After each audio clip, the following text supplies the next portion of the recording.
Semana começou, boa noite para você. Bem-vindo ao Jornal da Guará, que está começando agora. Vem ver os destaques de hoje.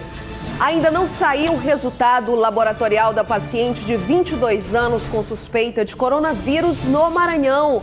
Hoje vamos conversar ao vivo aqui no nosso estúdio com o secretário de Saúde, Carlos Lula, sobre a rede de atendimento para os pacientes no Maranhão. Câmara Municipal de São Luís tem 10 dias para se manifestar sobre recomendação da Promotoria do Meio Ambiente sobre a revisão do plano diretor do município. Em Passo do Lumiar é o clima de incerteza na gestão municipal. O prefeito licenciado Domingos Dutra assume o cargo depois de 8 meses afastado e a prefeita em exercício, Paula da Pindoba, pede o bloqueio das contas do município junto ao Banco do Brasil.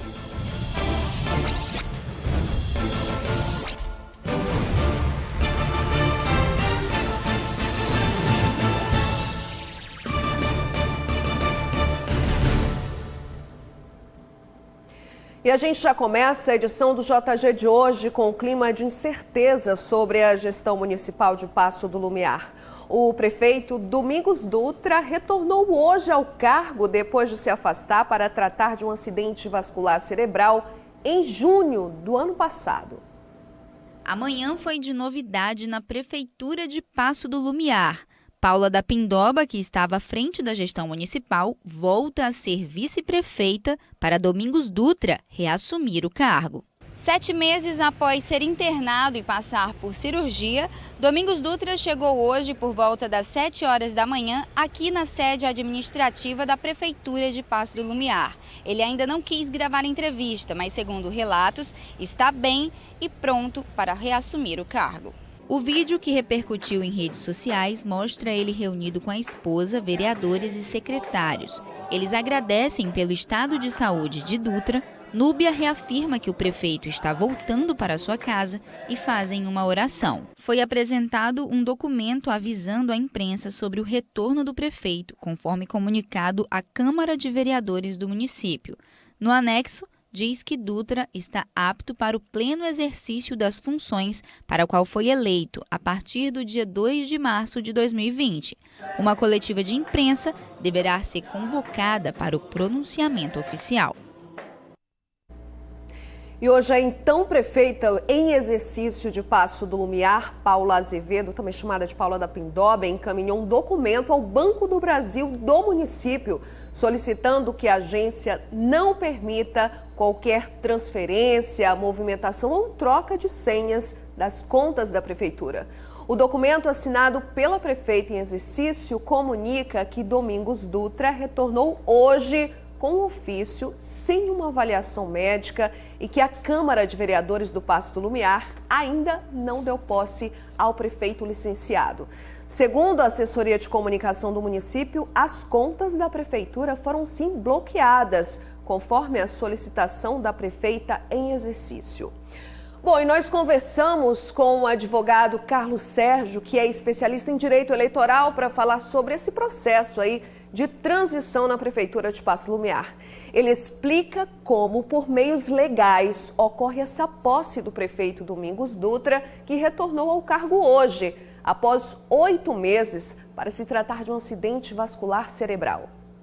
Eu penso que a questão, embora delicada, complexa, ela me parece que clara também. Na verdade, o prefeito ele foi eleito para um mandato. Se ele se declara apto ao exercício desse mandato, quem poderá dizer que não? Portanto, eu entendo que a ele basta comunicar à Câmara de que se encontra num pleno exercício das suas faculdades mentais e que deseja retornar ao comando do Poder Executivo Municipal.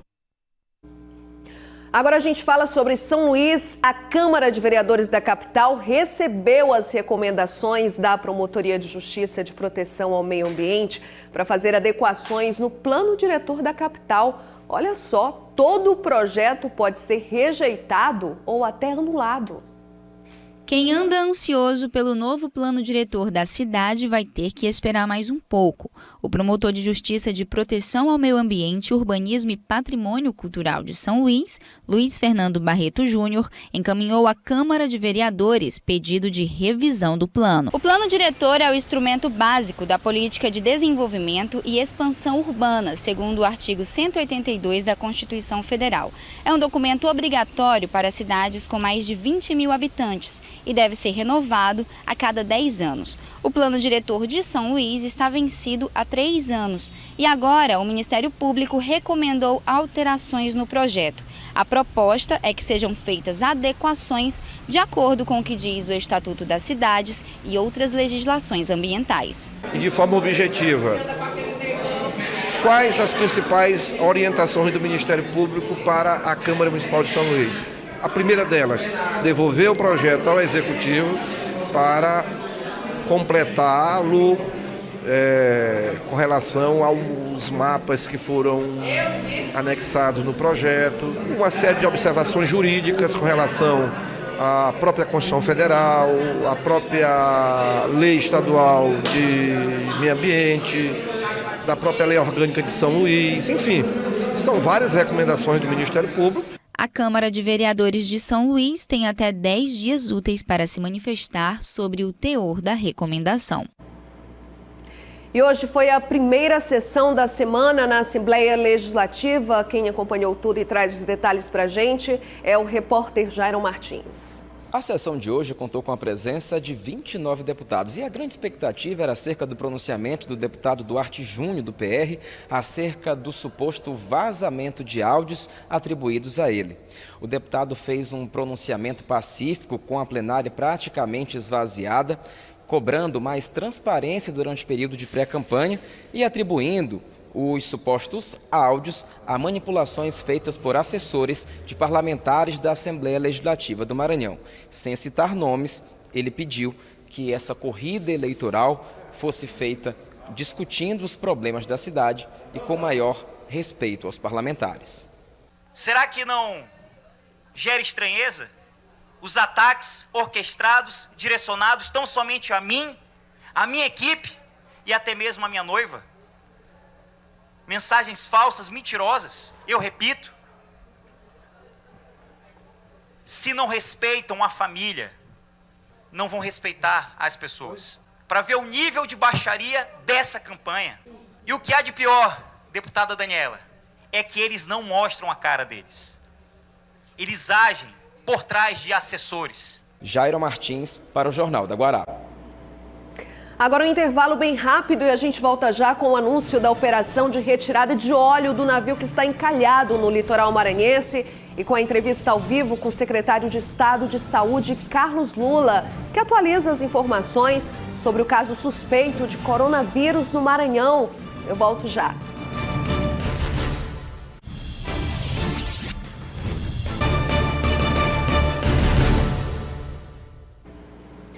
Agora a gente atualiza o caso do navio que está encalhado no litoral maranhense. A Marinha se pronunciou há poucas horas sobre o plano para retirar o óleo da embarcação.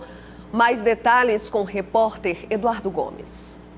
As informações sobre a situação do navio Stellar Banner, que continua encalhado no meio do mar, foram atualizadas hoje pela Marinha, que garantiu que existe um plano para retirar toda a quantidade de óleos e minérios da embarcação. E para isso, 8 navios foram colocados e mais 8 também serão acionados. A Marinha trabalha com o prazo do dia 10 para colocar esse serviço em execução, mas só vai colocar mesmo em prática quando todos os parâmetros de segurança estiverem de acordo. Hoje, o que nós temos lá é uma quantidade imensa de capacidade para se contrapor a um dano ambiental. Então, isso nos tranquiliza muito, né? Então, nós estamos ainda recebendo mais alguns navios que vão ser capazes, não só de, se tiver algum tipo de vazamento, que é um caso, digamos, mais excepcional, né? Se tivesse alguma coisa extra, nós estaríamos prontos a contrapor até vazamentos de grande proporção. Né? E nós vamos ter todo o processo, que vai ser a retirada do óleo do navio, que é uma dos nossos planos, é a retirada de todo o óleo do navio. Para quê? Para que a gente evite qualquer tipo de dano, mesmo em qualquer condição que o navio passe. E a Polícia Federal abriu um inquérito para apurar a possibilidade de crime ambiental. As investigações vão ser conduzidas pela Superintendência da Polícia Federal no Maranhão. Na sexta-feira passada, nós até mostramos isso aqui, que o IBAMA lançou uma nota oficial afirmando que foi detectada por meio de uma aeronave equipada com sensores uma mancha fina de óleo com raio de aproximadamente 830 metros. Bom, vamos mudar de assunto e hoje a Secretaria de Estado de Saúde fez uma coletiva para atualizar sobre o único caso suspeito de coronavírus no Maranhão, fez também recomendações. No fim de semana, tinham 2 casos suspeitos, mas um foi descartado. Sobre esses e outros assuntos, eu converso aqui no estúdio com o secretário de Estado de Saúde, Carlos Lula. Secretário, boa noite, bem-vindo aqui ao Jornal da Guará. Boa noite. Bom, e agora? Tínhamos 2 casos suspeitos no Maranhão no fim de semana, um foi descartado e estavam esperando ansiosamente a população maranhense pelo resultado do segundo caso suspeito. Esse resultado, afinal de contas, vai sair quando? Estava previsto para sair agora à tarde, né? Isso, a gente está esperando que ele saia ainda no dia de hoje, a gente está esperando a resposta do Instituto Adolfo Lutz de São Paulo. O que aconteceu foi que nas últimas 72 horas, a gente teve um incremento de casos muito grande, são 136 só em São Paulo, então isso tem acarretado com uma demora um pouco maior dos resultados, mas a gente espera ainda no dia de hoje. Eu queria muito ter dado isso aqui em primeira mão para Guará nesse momento, mas ainda não foi possível. A gente aguarda. Clinicamente, a gente quer tranquilizar a população, não havia tendência a ser coronavírus, a gente adotou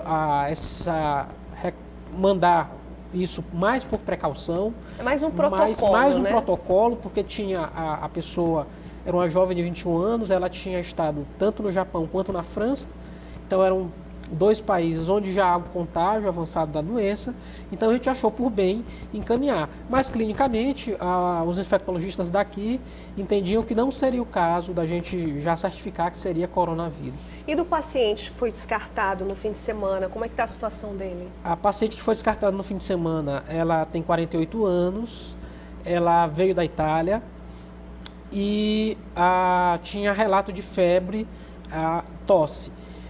E tinha um histórico de asma. E essa foi a principal preocupação, porque o coronavírus ele tem uma taxa de mortalidade muito baixa. Abaixo de 40 anos, a taxa de mortalidade é 0,2%.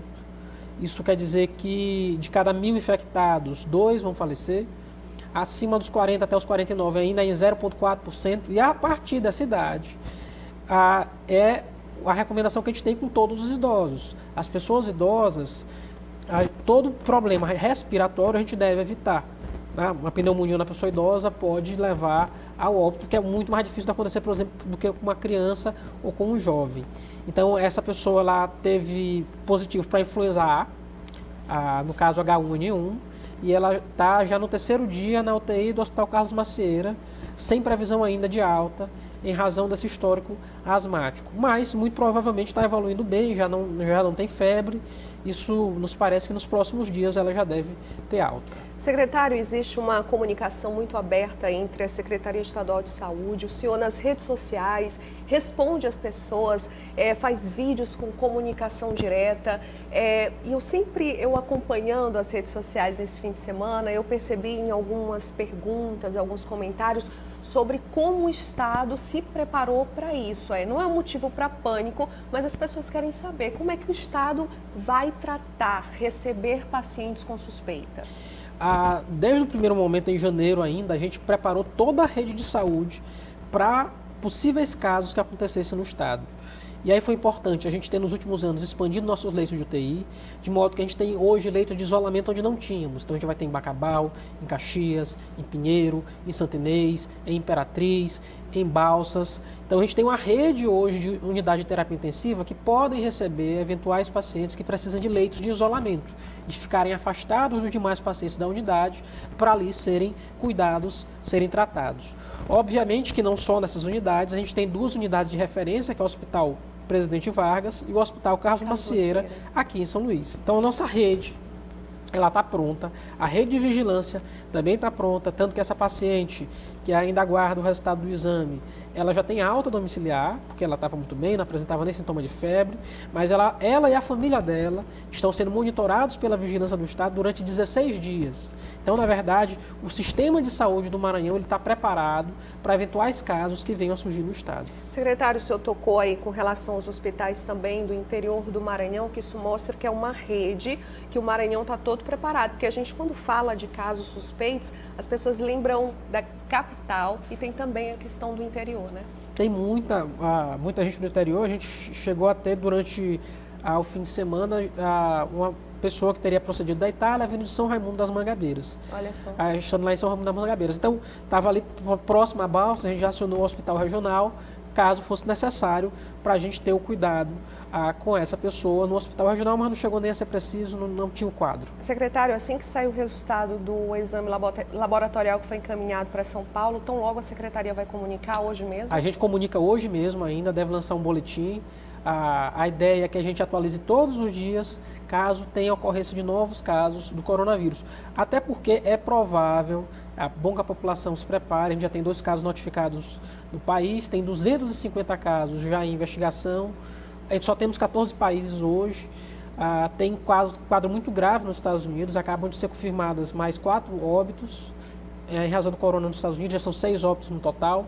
Lá fugiu um pouquinho do controle e a gente sabe que tem um fluxo muito grande de brasileiros durante o ano inteiro para os Estados Unidos. Então, muito provável os Estados Unidos entrar, talvez nessa semana ou na próxima, para a lista de países que devem ser vigiados. E isso vai aumentar ainda mais o número de casos de pessoas que podem ter ou não o corona. Então, é muito provável que nas próximas semanas a gente tenha um aumento de casos de coronavírus e de suspeitos de coronavírus no país. Então já é uma realidade, então que as pessoas também evitem o pânico, o desespero com relação a isso. Secretário, eu queria aproveitar a sua presença aqui para falar que o ano começou após o Carnaval e junto à Secretaria trouxe aí, junto ao Governo do Estado, anúncios importantes com relação às policlínicas. Quantas vão passar a atuar no Maranhão? A gente, na verdade, tem um planejamento de ter pelo menos 18 policlínicas no estado, pelo menos uma em cada regional de saúde. Mas só aqui em São Luís, nós instalamos 4 na semana que passou, na Vila Luizão, no Vinhais, no Diamante e na Cidade Operária. Não são novas unidades. Não são novas unidades. Saúde. Eram unidades que funcionavam, elas funcionavam em geral ao lado de UPAs. Eram as pessoas, como elas funcionavam assim ali do ladinho, achavam até que era a própria UPA, só que não era no serviço ambulatorial.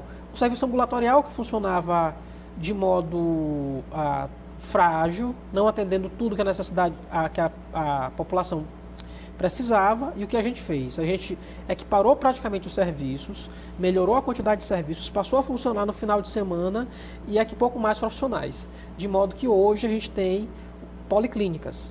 São rede de serviços integrados, expandindo pelos bairros da cidade. Além dessas 4, a gente vai ter mais em outros 2, uma no São Francisco e outra no Coatraque. Essas unidades que antes eram administradas pelo município de São Luís, que vão passar a ser administradas pelo estado do Maranhão.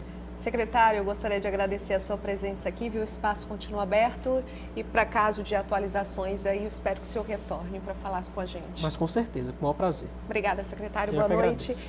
E depois do intervalo, a gente volta com tudo o que você precisa saber sobre a declaração do imposto de renda. A Receita Federal começou a receber as declarações hoje. Eu volto já já com essas e outras notícias.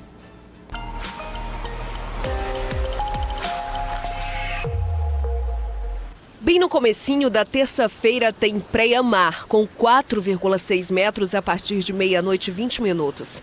Às 6h38 tem a primeira baixa-mar do dia, com 1,5 metro. Ao meio-dia e 42 tem pré-mar, com 4,6 metros.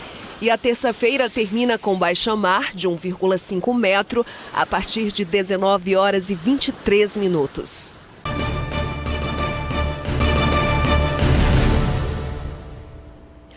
Atenção, trabalhadores da iniciativa privada e servidores públicos também. Começaram a valer as novas alíquotas de contribuição previdenciária estabelecidas pela reforma da Previdência. Agora, de acordo com a faixa salarial, os descontos ficam assim sobre a folha de pagamento. Acompanhe aqui comigo no telão. Para quem ganha até um salário mínimo de R$ 1.045, o desconto, a contribuição, para falar melhor, fica de 7,5%. Para quem ganha entre um salário mínimo até R$ 2.089,60, subiu aí para 9%. 12% para quem ganha aí na outra faixa salarial até R$ 3.134 e 14% para quem ganha aí entre R$ 3.134 e R$ 6.101,06. Começaram a valer agora em março. No mês passado era uma alíquota anterior chamada de alíquota de progressão, ou seja, aumentou menos para quem ganha aí um salário mínimo. E chegou o período para acertar as contas com a Receita Federal. Está aberta a temporada de declarações de imposto de renda para quem recebeu R$ 28.559,70 no ano passado. Agora é preciso o contribuinte ficar atento às novidades já deste ano. Em coletiva, os representantes da Receita Federal no Maranhão destacaram as duas novidades na declaração do imposto de renda deste ano. A primeira é que a dedução de gastos dos patrões com a previdência de empregados domésticos não vai mais ser permitida. A outra é que agora as restituições vão ser pagas em 5 lotes e não mais em 7. E o primeiro, do imposto de renda, vai ser liberado em maio. Os outros 4 lotes de restituição vão ser pagos nos meses seguintes, junho, julho, agosto. O último vai ser pago em setembro. Foi dado início ao período de entrega, a recepção começou às 8 horas de hoje. E as duas grandes novidades deste ano, primeiramente, é que os lotes de restituição, que eram 7, vão passar a ser 5 apenas. E a segunda novidade, também importante, não é mais possível a dedução do imposto de renda das contribuições patronais dos empregadores domésticos, por falta de previsão legal. Este ano vai ser possível doar diretamente na declaração aos fundos controlados pelos Conselhos Nacional, Distrital, Estaduais ou Municipais do idoso. As deduções não podem exceder a 3% do valor do imposto sobre a renda devido apurado na declaração. Até o ano passado, você conseguia destinar na declaração para o Fundo das Crianças e do Adolescente, Fundo Municipal Estadual da Criança e do Adolescente. E agora, esse ano, abriu-se a possibilidade de fazer essa destinação também para o Fundo dos Conselhos dos Idosos, tá? No ano passado, mais de 8 mil pessoas caíram na malha fina em São Luís. No Maranhão, a expectativa é que pouco mais de 400 mil contribuintes façam a declaração do imposto de renda até o próximo dia 30 de abril. Especialistas em fazer o procedimento na capital orientam: é melhor não deixar para fazer a declaração na última hora. Toda declaração bem feita precisa do início, né? Então o início é preparar a documentação com prazo bastante razoável para que o contribuinte faça a declaração antecipada, porque se tiver alguma pendência, a próprio site da Receita Federal vai acusar. Uma ótima noite para você. Eu te espero aqui amanhã às 6h30 da noite. Tchau, até amanhã.